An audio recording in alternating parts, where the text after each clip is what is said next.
I am. Okay, good. All right. Well, I'm with Amy Mummert, and I'm probably going to leave that last bit in there anyway, just to open the show. So, welcome. I'm so elated to spend time with you because I'm not sure how we ended up friends on Mm. Facebook, but you did invite me to the World Art Drop group. You put me in there, and since then, it's been just like I've always been curious about you and how you exist and your life and all that stuff because you're a very sweet, nice human being who's doing awesome stuff, and at the same time, like you're doing awesome stuff because of filling in issues that you've had, like using it as a method of therapy, which I think is really interesting.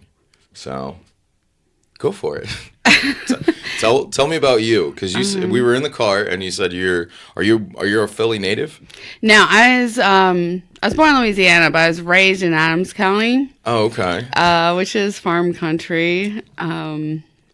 I gotcha. And at 18, I moved to Philadelphia. Mm. I moved to go to school, and I also worked and got an apartment. I stayed there for 20 some years, Wow.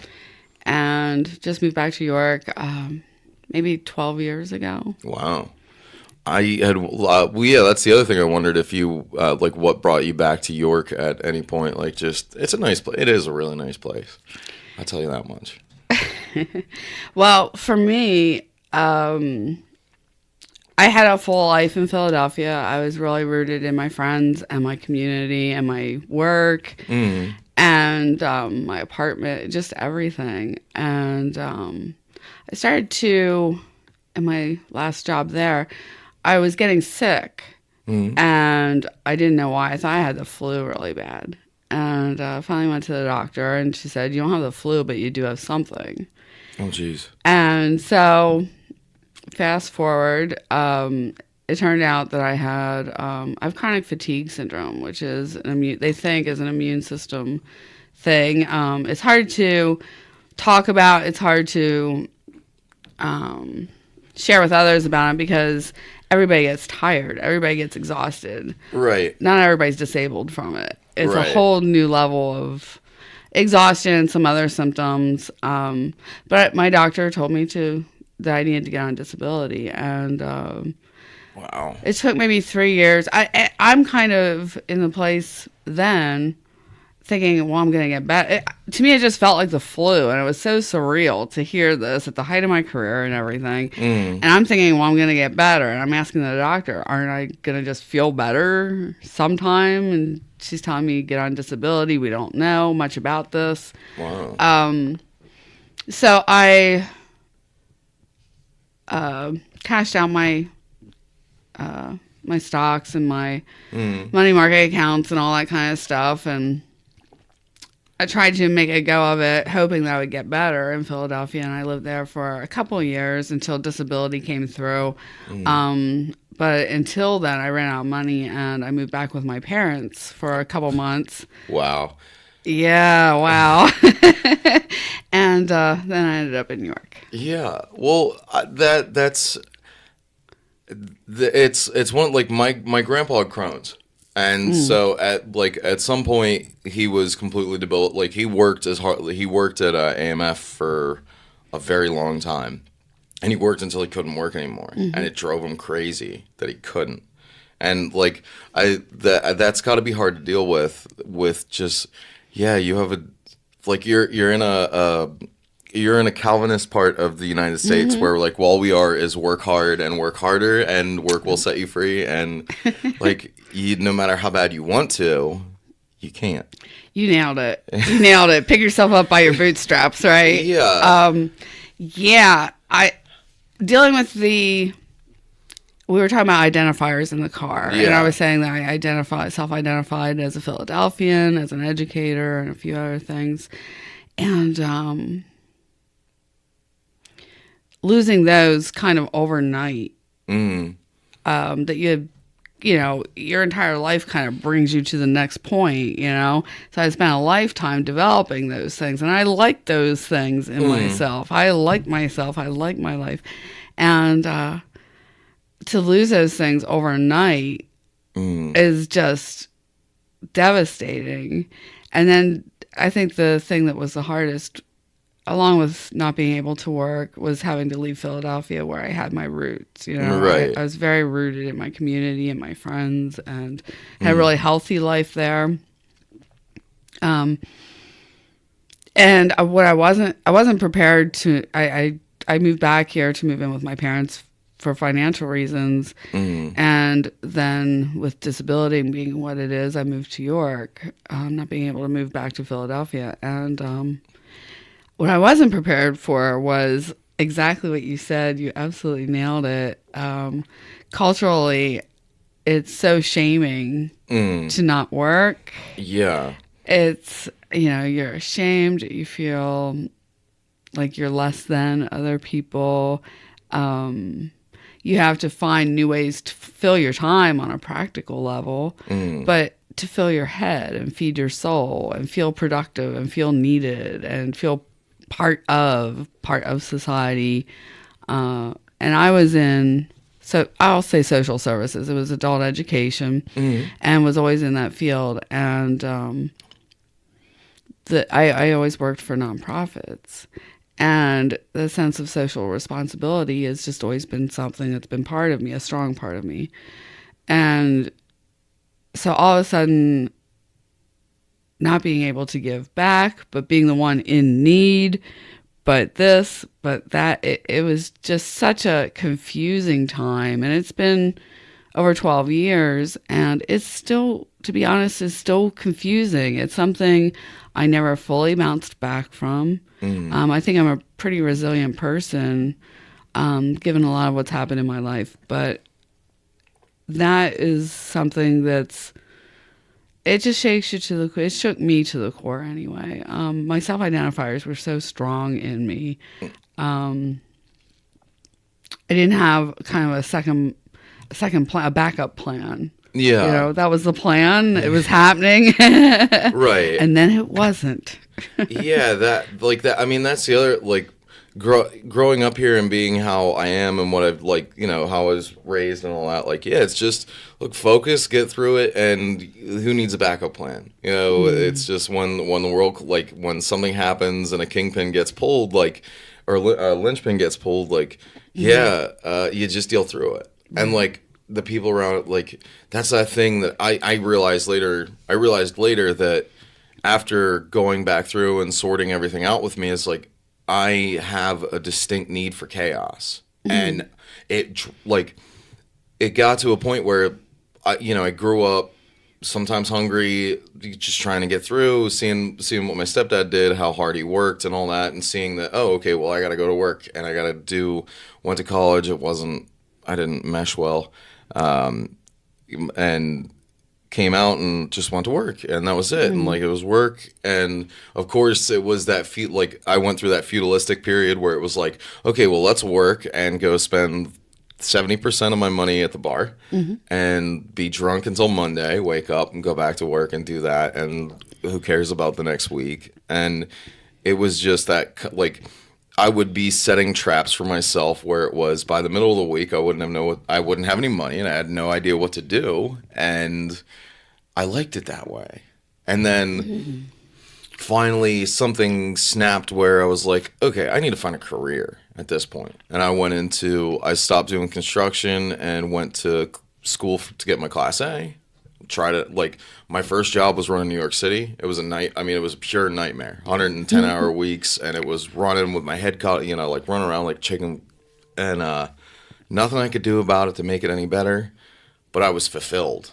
The anxiety of that need for pressure and that need for anxiety was incredibly fulfilled. And then I got into the company my dad's been with for 30 years, and I got comfortable. And I got really comfortable, and life finally was a beautiful picture. And then I realized I was doing it again. I was setting traps for myself and trying to find ways to give myself that chaotic anxiety that I need. Because when everything's calm and quiet and I wake up on a Saturday and I can just sit on my couch and do nothing, I can't stand it. I have no idea what you're talking about, John. It's so... And I feel like that's why we match really well, because you had at some point you had that. Were you in Center City, Philly, or real close? In Philadelphia, I lived on Temple's campus the first year and a half. Oh, cool. And then I moved downtown. And okay. I lived on Spruce Street, Pine Street area, if you know Philadelphia, right? Not super really well, close yeah. to University of the Arts. Okay. Close to Broad Street, close to City Hall. There you go. Okay, yeah, I know where you're at. And I was in there. They call it Center City. Here in New York we call it downtown. But I was in Center City. I believe almost the whole time.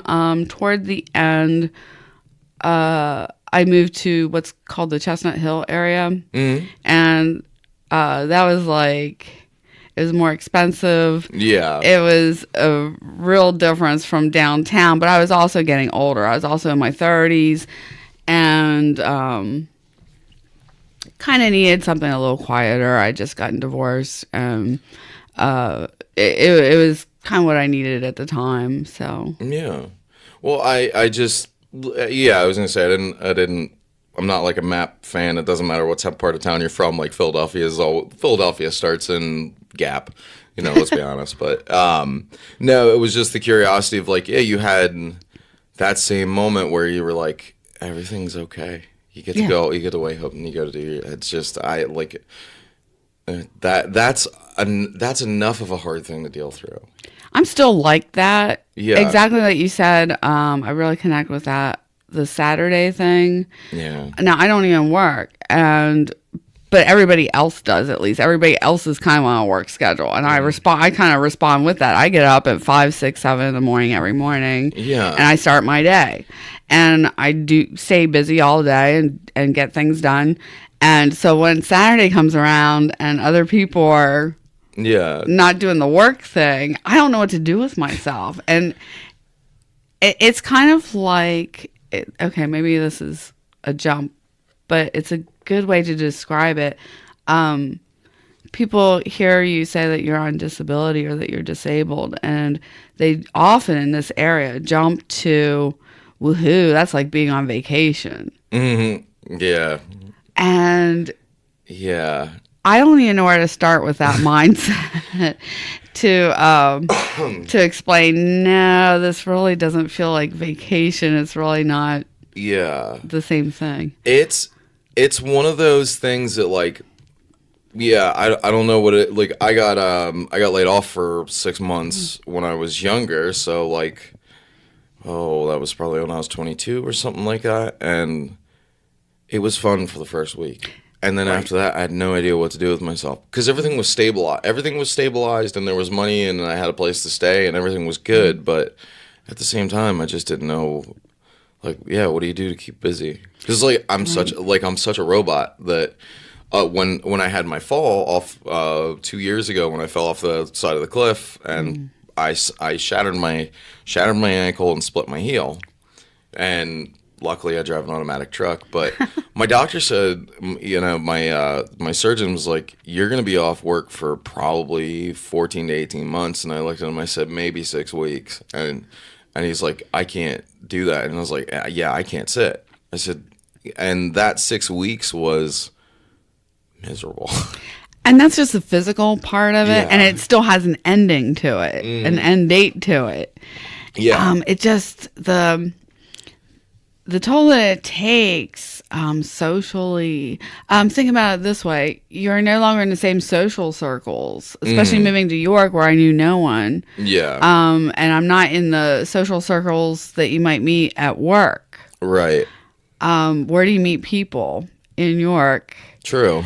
I didn't drink or anything like that before I came to York, and I finally got the idea that, well... Yeah. I guess people are in bars. I guess I'll get to a bar and meet people. And that kind of started a whole other chapter. But even now, where do you meet people as an adult? When you're a kid, you meet them in school. When you're a working person, you can meet them at work or friends of friends and things like that. It just kind of multiplies. But when you're not working, and especially go to a new city where... no one. That is such a weird thing because like I never really thought of like I made a friend up at the truck stop that I go to a lot, and like the only reason is because I'm in there rhythm, like I'm in there routinely, and that's the thing of it. And like otherwise, yeah, people don't. There's no place to really get, church and all that stuff, which is a great one, but. It wasn't mine. Yeah, it wasn't mine either. It was just a good example. But like, yeah, you lose the tribe that you've built. You lose all the circles that you've had, and then starting new. Like, yeah, it's weird, especially now with with the Facebook age, where we feel like we know everybody from their updates and their Instagrams and all that, and like we don't really know anybody enough to sit in their house. And like when I was younger, like. My parents had friends, but not that many. Mm-hmm. And every now and then, once every 3 or 4 months in between errands, maybe they'd stop by. And if they were home, they'd see them. And like there was something really concrete to that idea to me that like, oh yeah, you just pop in on your friends and you sit and you hang out because you want to see each other. And now it's like we're with our friends all the time, but are we really anything more than just being alone? Just. Back to my story is it's before Facebook and even before MySpace. Yeah. When I came to the city, there really weren't even those things. But yeah, let's talk about Facebook. Facebook, I go through phases, John. I don't know about you. Yeah. Or I try not to be that person that gets on there and rants their personal business. Yeah. And just tells the world TMI, and it's just. Yeah. I would imagine for the people that do that, it's got to be hard to bounce back after doing that. It's not something I want to have to struggle with, so I try to not do that. But I get through phases where I'm just not on Facebook. Yeah, I'm in that place right now. Yeah, I'll go on and post something like I just posted a picture that I'm here in the studio. Yeah, but I'm not looking at anybody else's stuff, to be honest. It gets into like that rhythm of it. Like you feel like yesterday. Yesterday we went and saw Left Lane Cruiser out at the Chameleon Club, and I walked up to the front of the crowd, and then I've been sober for 3 years, and. The last time I had seen them was back when I was drinking at Muddy Roots, and there was a music festival. I was drunk for all 3 of those days, and I had like a sudden wash of, and like I haven't had any point where I've wanted to break sobriety quite like last night. It was really weird. Really.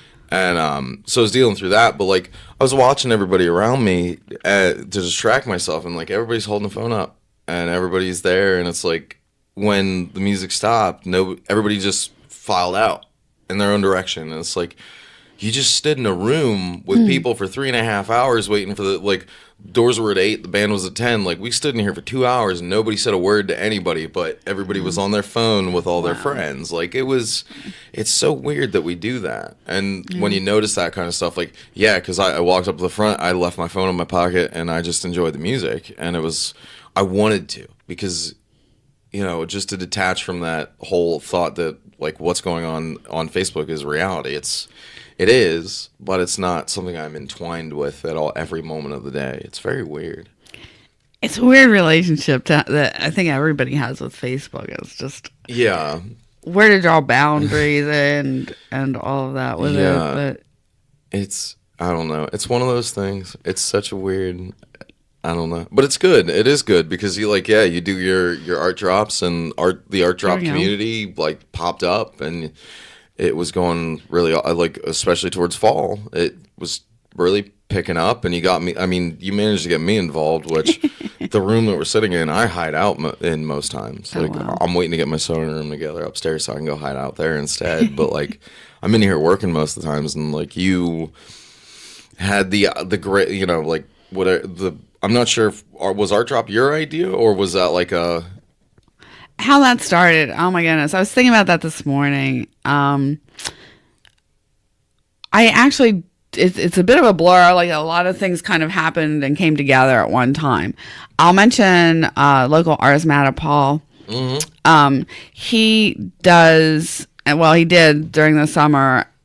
Free Art Fridays is what he called it, I believe. Mm-hmm. And he would hang something once a month at an undisclosed location, take a picture of it with a little bit of environmental context. Yeah. And then if you knew where it was, or you could go out searching for it. I found his first one. I was up all night myself painting, and I was trying to remind myself he didn't give a time of when he'd post this, but I'm like, well, the way I'm going, I'll be up for this. Yeah. So like 6 a.m. or something, I'm like, oh, let me go check my Instagram. And I went and I looked, and I'm like, wow, that looks like it's about a block away from my apartment on Gas Avenue, right? Yeah. So I go out all hurt up looking. It's like the sunshine's coming down. I haven't had it reminded me of the old walk of shame in the morning when you've been out too late. And I go out, and sure enough, I found this thing. It was an amazing picture.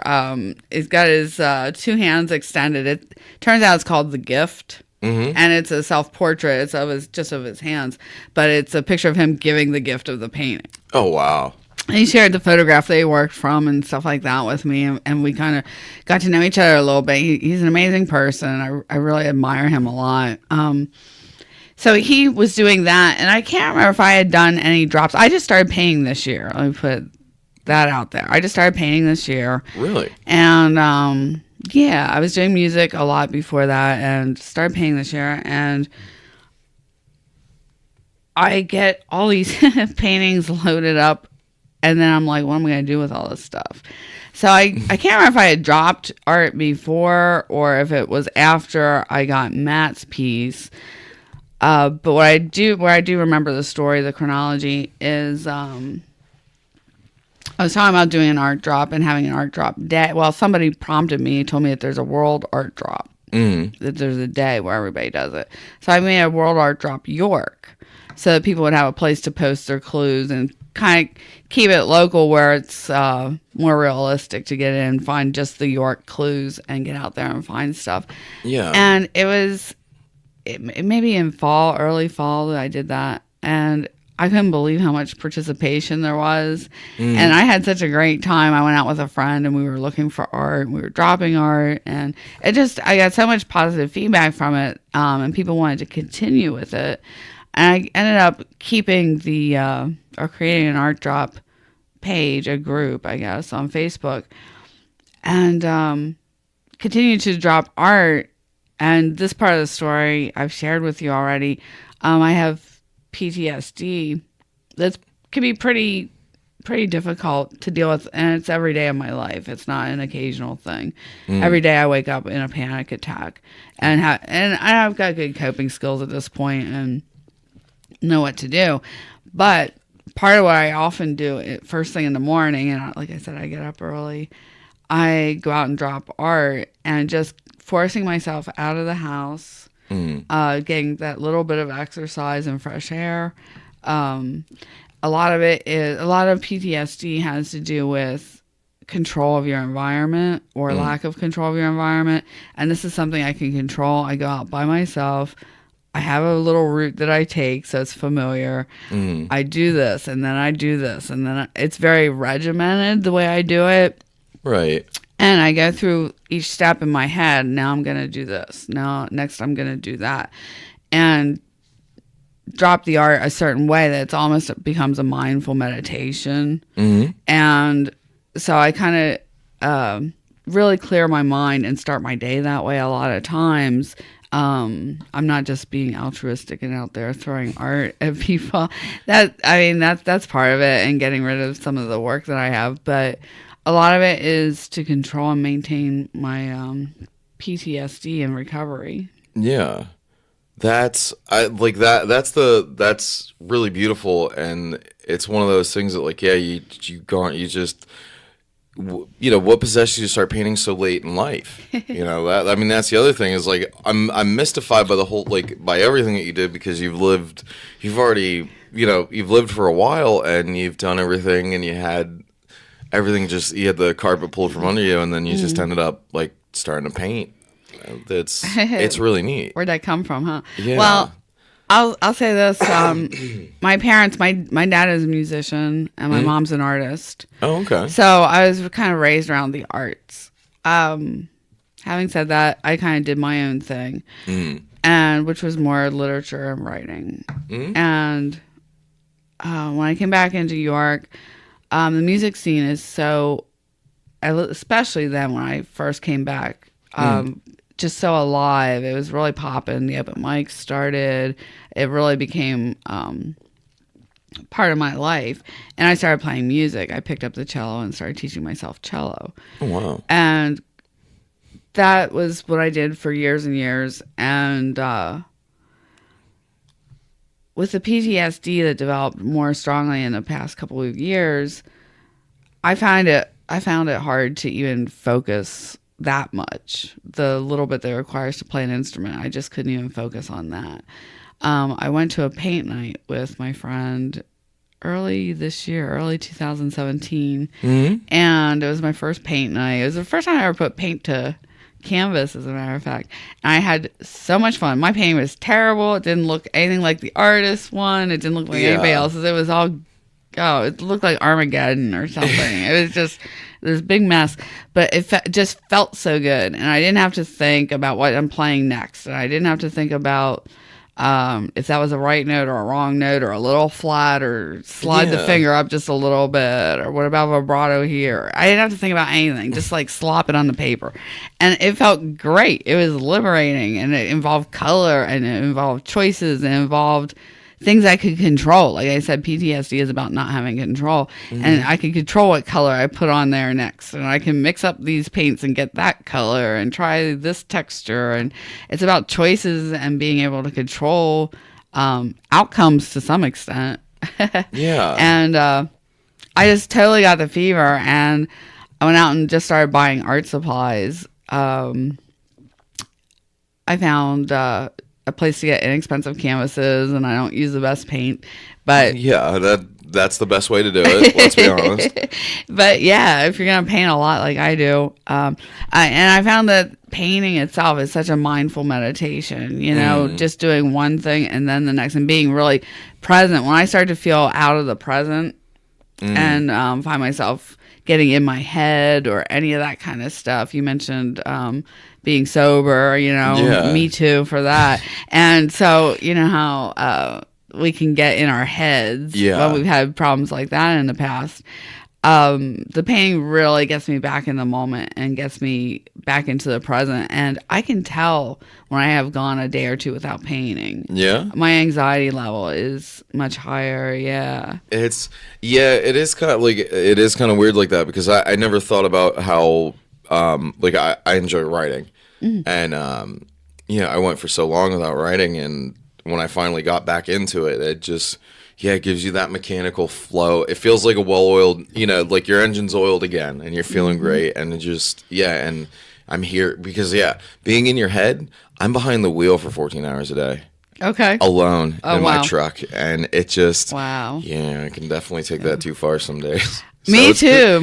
What they tell me in recovery, I'll never forget. This is not. I heard this more than once. I get so in my head. They told me not just to take one person up there. I have to take two. Did you do AA or 12 steps or anything? Well, this is a weird thing. I got a DUI probably almost 5 years ago now. I guess 4.5 years ago. And so I had to do a whole variety of things related to that. Oh, yeah.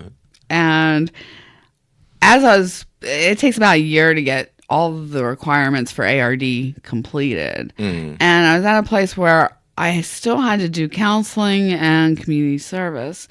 And it was maybe November, and unrelated to that, I ended up being raped in my apartment, which that's when I really gave up the drinking and drugs and everything. It was just kind of, I realized that they weren't helping where I was at. I kind of just broke down, just the places my mind went. You know, that was definitely my rock bottom. I do not want to go back to that. And I got clean in my home by myself, which wasn't a very smart thing to do. I really want to take a moment to say, anybody that needs to get clean or wants to get clean out there, don't do it alone and don't do it at home.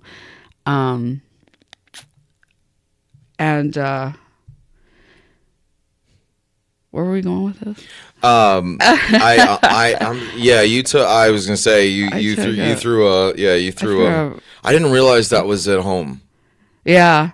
Yeah, it was I remember it was a weekend and I was home about to do a music benefit for breast cancer, and we were also doing a art raffle, and I was making the basket, or like a basket raffle. I was doing the baskets and cataloging the items and stuff at home during the day, and it was October, and we were supposed to get our air conditioners out of the windows, and this neighbor that has lived in my building as longer than I had, so I'd known him for years. Wasn't close, wasn't a friend of his, but certainly knew him and chit chatted as neighbors over the 12 years that we both lived there. And he was supposed to come in, as he had done other times, and remove the air conditioner. Oh. And so I'm prattling away as I do, and the next thing you know, I woke up on my couch. Oh. And he was still there. The clothes weren't. It was one of those deals where some point I was drugged. Yeah. And I got stuck again. Where was that going? Yeah. Just no, you were. Yeah, I was talking about recovery. I think I was talking about recovery. We were talking about. All right. So all this is going on. What started painting for you and all that? Oh yeah. Sorry. It's fine. Honestly, like I am. Try to edit this one. The human experience, like I was gonna say, you're a survivor. I'm a survivor too. It's one of those things, and I was gonna say, and you picked up on anybody trying to recover, don't do it alone. Yeah. It's because no matter how strong we believe we are, it's tougher than you think. I didn't know. Mine was out of ignorance. I wasn't even trying to, tough it out. It was partly out of necessity. I had just been there's where we were. I just been raped and everything, and wasn't about to go out and trust somebody and be vulnerable somewhere else. I was staying home, barricaded in my apartment. It's kind of where I was at mentally, but I didn't know. My addiction involved all kinds of things. We were talking a little bit about that. Yeah. And sometimes prescription drugs, people don't realize this, I didn't realize this, can be the hardest things to separate yourself from. Particularly, I'm thinking of benzos. Okay. And I'm just tossing this out here because we do have I'm going to actually say something about it instead of just I'm going to go on this tangent. Go ahead. Is things like benzos and other prescription drugs, detoxing from them, unbeknownst to me, can cause seizures, hallucinations, all kinds of stuff. And they really are, it's pretty common knowledge that alcohol is a dangerous detox, can cause some people don't know, I guess, can cause heart attacks. It's really not recommended to detox from alcohol by yourself, and I'm going to toss out benzos as being a really big one too.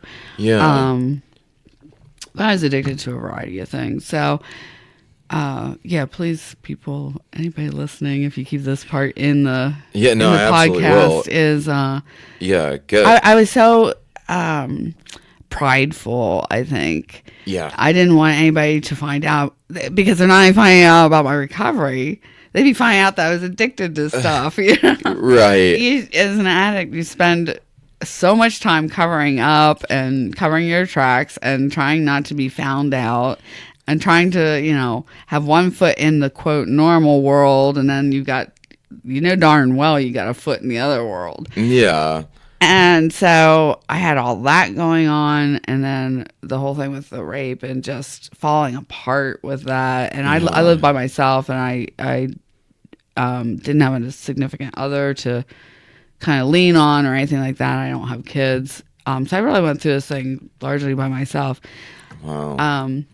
So anyway, I think the message in that is please don't detox home alone. Suck it up and get out to one of the places in New York. Yeah, that's just like, I'm sincerely just I'm seriously floored by what you've dealt with, and like, you've made the choice to do it on, like, you didn't make the choice to do it on your own. You were just in the position to do it on your own, and you still made it through. Like, that's absolutely intense. Because I had, like, when I got sober, it wasn't a problem of like I've never been a constant drinker. Okay. I've been an impulse drinker, and I've been a blackout drinker since I started drinking. And I was a cocaine addict for a little while, and like it gets to be one of those things that like I never realized how many people I had in my life that really helped me through coming out of it, because quitting smoking was harder than quitting cocaine for the first couple of months. And then I suddenly got bad withdrawals, and it was miserable, and I didn't even expect it. I didn't know where it was coming from. But then when I was getting cocaine withdrawals, I just go out and drink. Right. It would just make it Substitute. easier. Yeah. And then of course when I'm drinking, you get drunk on Friday and wake up Monday. Yeah. It's like, and it wasn't every weekend. It was just all the problems that it caused. I had my eyebrow split open 3 years ago, a little over it. A friend of mine apparently blacked out and was being an asshole, and he punched me in the face. I'm told I deserved it, but I don't remember any part of it. And when I woke up that day, I was like, all right, this shit's got to change.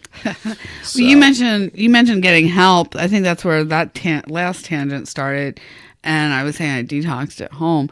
But I do want to mention I've been going around NA for about 4 years. Yeah. And that was part of, and getting counseling, all of that was part of my ARD.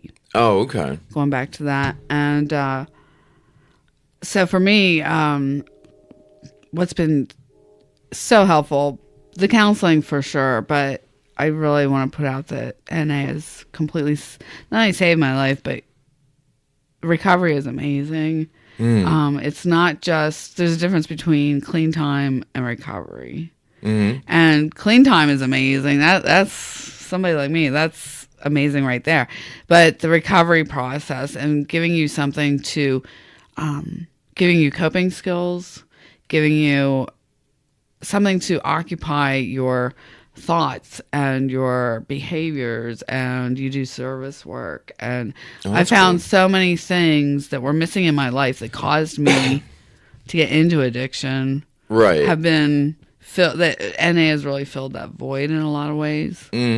That's cool. So what yeah, I was gonna say, and I mean that's one of those things that like a friend of mine who's going through 12 steps now, he when we talk, if he's having an issue or he's having like he's been in 6 months and he's been sober for 6 months, and he gets in these moments where it's like, oh, I should go back and drink, or oh, I'm still that person. It's like the recovery is realizing that the person that we thought we were is not the person we ever were, and the person that we are now still isn't the person we want to be, but we're getting there. Like it's a process. Yeah, and it's a really beautiful process, and it's like the fight, like people that I've known that have gone through it and relapsed, and there's like some motivator that's not broken of defiance, because we're still mad at because they're still mad at the program, and they're still mad at recovery, and they're still mad that they can't be that person, and it was so fun, and the light was there, and oh, it was bright and beautiful. It's like I need to go back to this. No, you need to not, you can't ever possibly erase it, but you need to remove the grandeur and the romance from that, because it's what destroyed you.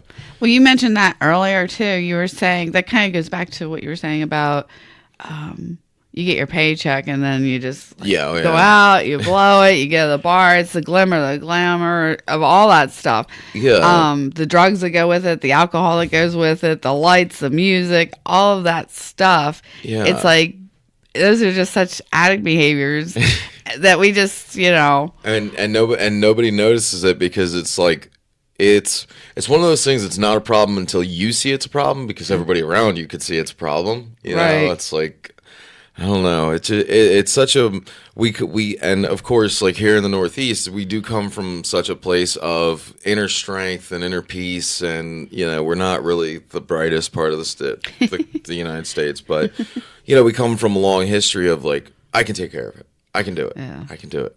Well, self-will. Yeah, but you can't. It's like trying to run. It's like trying to run a farm and both your legs are missing. You need help, bro. Get some. So no, it's just, and I'm sincerely just floored by all that you've dealt with, and just you're still going and you still smile, which is just the cutest thing in the entire world. Because like when we met a couple of weeks ago, and I dropped your patches off actually like a couple of months ago. At this point, it was only starting to get cold, and it wasn't so bad riding my motorcycle. But no, we'd met, and I was trying to place your accent, so now that makes sense now. The Philadelphia thing. Yeah, okay. I was trying to figure out if you were from Philly, but you said you were born in Louisiana. I was born in Louisiana, but I lived there a few years. Oh yeah. I was raised in Adams County, and that's like far out. And were you like Adams is Hanover, out to 15, right? So you were out in like East Berlin. Okay, it's a beautiful place. My wife and I lived in Crawltown for a little while. Okay. So it's a slow place. I'm a city mouse. Yeah. What can I say? I am too. That's one of those things. Like we've lived in a couple of different places. And the first place was Wallsville, and we were caretakers there. It's a beautiful home. It was a wonderful environment, and that was great. Moved back to her mom's house for a little bit because we had a stutter in our lives, and they sold the house that we were caretaking for. Never expected it to sell, but I would have stayed there forever happily. And but moved back into my mother-in-law's for a few months, and then moved out to the house in Crawltown. And I left that place more than I stayed in it. And it was just it was a nice little house, a little 2-bedroom place with the top. Had the angled roofs, and it was nice. It was comfortable, but it's just I like the action I like the excitement of the city and the possibility. That's the other thing is like I like the diversity too. That's a big thing for me. But I like the country is nice to go visit. My parents do have a beautiful house. They have a beautiful yard and all of that. It's a pretty drive. I don't mind going there for the day, but I don't know. I remember one of my earlier memories. I was probably 5, and we were in D.C. We were on the steps of the Smithsonian, my family and I. And I remember just looking down at the mall and being like, wow, important things happen here. And I just saw people with briefcases. I saw men with the turbans on their heads, different clothing. Everybody just looked important to me, and I was deciding then, I'm going to grow up and live in a place like this, and that's why I ended up in Philadelphia. That's awesome. That is what like those little moments are what like truly shapes our reality now. And you don't even think about it. Like it's weird like that because like my dad's been a truck driver for his entire life, and I swore up and down I was going to be better than that, but. Right. Oh, it's the best thing. I never realized how much I'd love driving truck, and then, like, one of those things. Like, I've always been slightly alien in any situation that I'm in, and I'm not. I've always been a big fan of reading. I've always been ahead of the game. Politically, philosophically, all that fun stuff. Like 12 years old talking about Descartes. It's not great for Thanksgiving, but so I've always had that outsider thing, and then like I had this thing where it was like, okay, well, one side of the family says I should go to college and get a real job and get a real career and do all that stuff, and I like programming computers. I tried that out. Man, I fucking hated it. I hated it so much, and it broke that. Like we all have these like bubbles where we put people, and it's like, okay, well, all the important people are in high-rise office buildings, and like, oh, look at these truck drivers, and they're wearing a button-up work shirt and Dickies pants, and they're just they're run of the mill, and like something at some point just popped. And I was like, oh, that's not true. We're all just people, and it's just a way to pass the time. Yeah.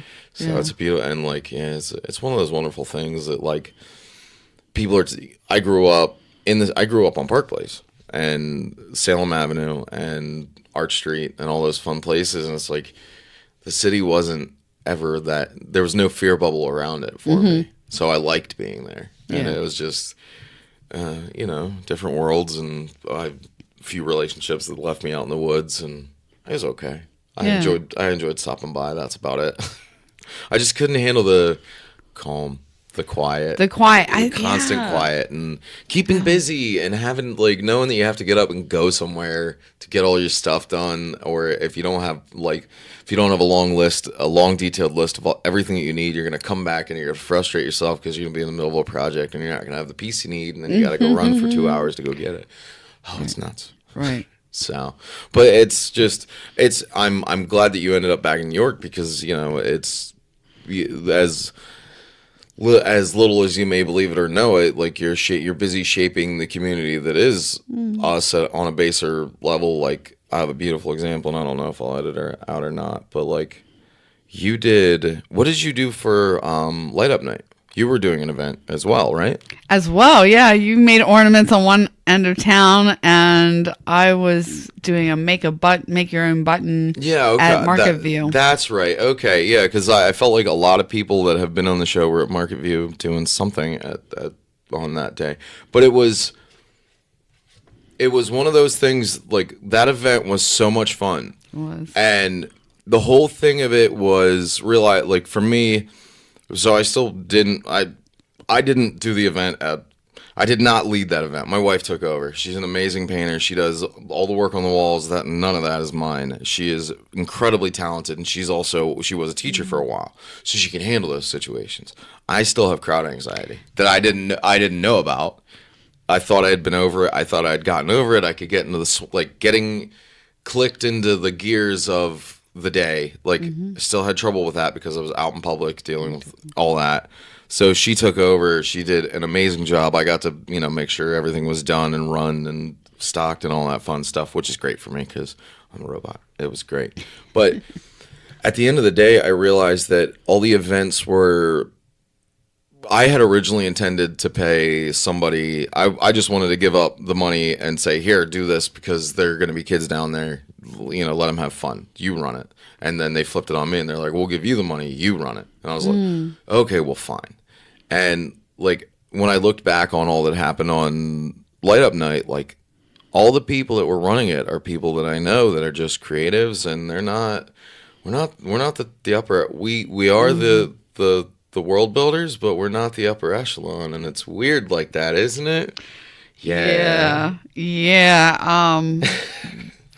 I have stuff to say about that. We need to come back to that, maybe. Yeah. I think I've seen both sides of that echelon. And, But I saw, Eleanor was out there. Everybody's doing great things. I saw that. And it was super fun. And it was great to be part of it because all the people that came through, I've never seen that many happy people. Just walking the kids in were and great. Out. Yeah, it was a really fun environment. So yeah, no, we'll just talk about it. We'll finish that up off air actually, because I don't want to put a negative cloud over this at all. But can we break? Yeah, absolutely. That's good. All right. So yeah, we took a short break and we're back. It's okay. You don't. Anyway, so you were involved with Light Up Night too, which was really cool, and you're getting active and engaged, and you do have the pleasure of living downtown, which is awesome. Yes. Like, you have the access, and that's fun. It's awesome. And when I had the DUI that I mentioned 5 years ago, I sold my car to pay for the tickets and all that stuff that's involved with the DUI. So I don't have a car, so I can walk to everything. Oh, that's cool. Which reminds me of when I was in Philadelphia, you just have access, like you said, to be able to walk to farmer's market and to get your groceries and to walk to the drugstore. And, if you don't have a car in New York, especially, it's hard to live somewhere. Yeah, it really is, because we do have that, like, we have that we do have a decently high concentration of stuff downtown, but it's not, there's no part of it that's really convenient or easy, or you're not going to get all the pieces of the things that you need. Yeah.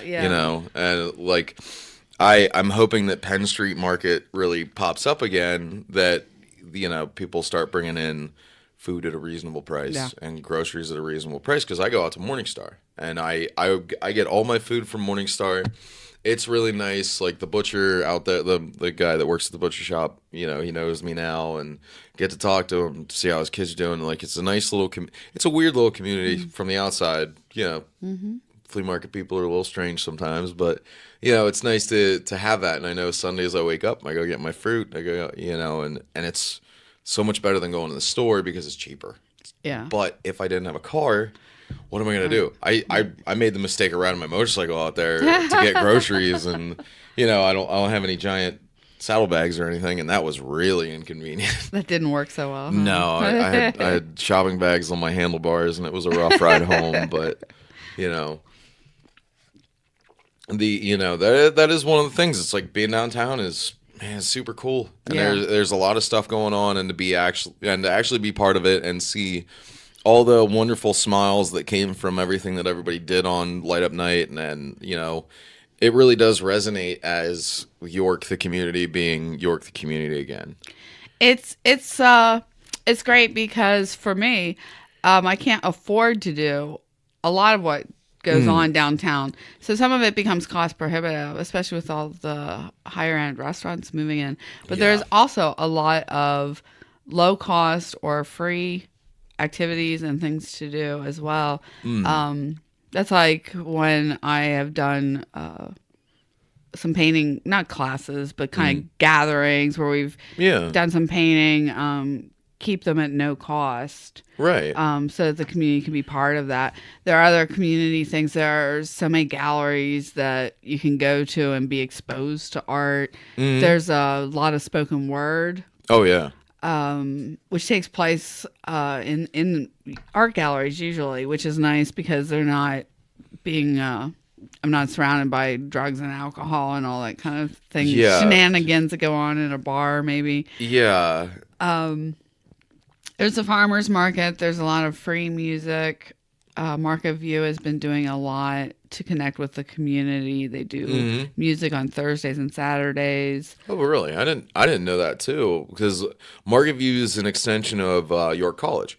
From what I understand, yeah. Right. It's I forget what it is, but the guys who run Story Supply Co., one of them is an adjunct professor out at York College, and that's how they ended up in Market View, which is a great opportunity for them. But yeah, like there's got like Matt, I think Matt Apol, he's got studio space in there, and there's a lot of really talented artists, so they're in there because they're at the school and they have a place to go that's off campus and they can decompress, and there's such talent that's coming out of college right now. It can be just fun just being exposed to it. There's nothing like going for your morning coffee and running into, not to keep bringing up, make this the Matt Paul fan club over here, but you run into him, or Ophelia or somebody like that, and you're just like, oh, you get to have an impromptu conversation about art today. Yeah. Or you read on Facebook, I need rags because I'm out of them and I'm painting something. That's what Matt posted one time. And I was right around the corner. Yeah. I'm like, what do you need? I got you. So just kind of some of the excitement that we talked about earlier. Yeah. It's just, I don't think we'll ever be interdependent community-wise, but I think we're becoming more interstitched, and I think like there's a lot of good stuff coming.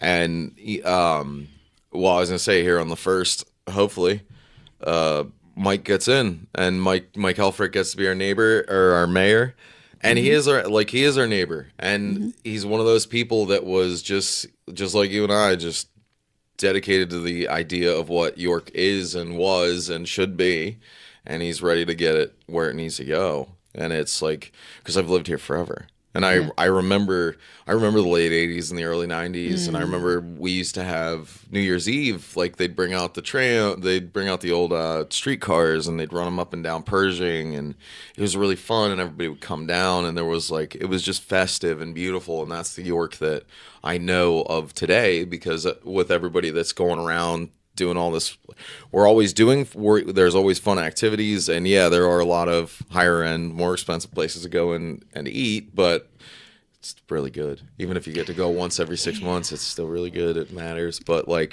absolutely, there's a lot of cool stuff going on, and it's a great place to be, and you get to be a part of that even after that wonderfully long, heartbreaking life that you've led. Like seriously, I could cry.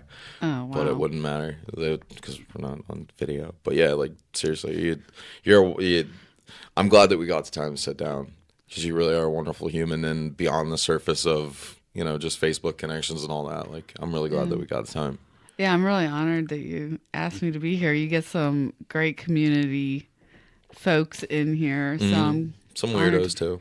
Well, I'm not sure which of that I fall into. A little bit of both. Maybe a little. I feel good here. That's the right way to be. So, but what's it's World Art Drop York is the Facebook group, and anybody can join in and do. It's not like you don't need to go out and mold 14 karat gold pendants or anything. Just express yourself and be into it like that. I think that's the other big thing is like, you convinced me to screen print and produce it for somebody other than myself, which is tough for me. So, oh wow, yeah, it's one of those things like I don't know, like it's a hobby, so I don't know that I'm good at it, but I'm all right with it. I was really excited to see some of the, I don't want to say obscure, but some of the more unusual things that people have brought to the art drop. Yours being one of them. I was like, printmaking. You don't think of that every day when you think of the word art. Yeah. And I was so excited. And you had a really positive message. Let me think. The first one, the kind of blue turquoisey kind of patches. Or Give Peace a Chance? No, Let Us Be Love. Oh, yeah. Okay. Another song. Yeah. Yeah, Let Us Be Love. I was like, oh, wow. And this positive message. Yeah. And I'm thinking, even if somebody doesn't pick up the patch and take it with them, you're walking downtown, you keep seeing these positive message patches. Yeah. And then you did the Follow Your Bliss that we talked about together, and you printed it up, the positive messaging, and it must be fun do you ever see them around? I can tell you where one is downtown. I've seen a couple of them, and I know some people have them. I haven't like of course I put mine on the back of my jacket, so I see mine every day, but no, I have seen a couple around, and it's super fun. There's one at Ironic Squared. Oh, yeah? They have one displayed. I did not know that. There you go. I see it all the time. I was going to say that's awesome because I love those guys. Steve and Dave are two wonderful human beings who just, they exude the positivity that we all want to be. So they do. They're just wonderful. And they support the local artists, too. Yes. I think they're at a place where they have over 200 artists represented. Am I wrong on that? I don't know where I'm getting that from. It could be. But I don't know. Yeah. Well, regardless, the number is high. They have a lot of art in there. And of course, I feel great. They accepted some of my stuff in there. Oh, that's awesome. Yeah, I have my little funky trees in there. Oh, cool. So, which you gave me one, which I'm really excited about. I love the way that you do that because I'm a huge. Obviously, I love the commercial arts very much, and since I'm colorblind, like I like very stark.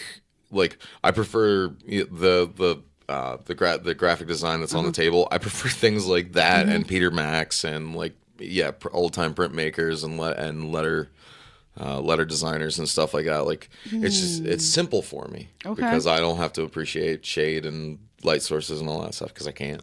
Okay. So, but yeah, no, like I really like your trees because it's just very it's very thickly outlined and beautiful and bold, and I can look at it and not get dizzy.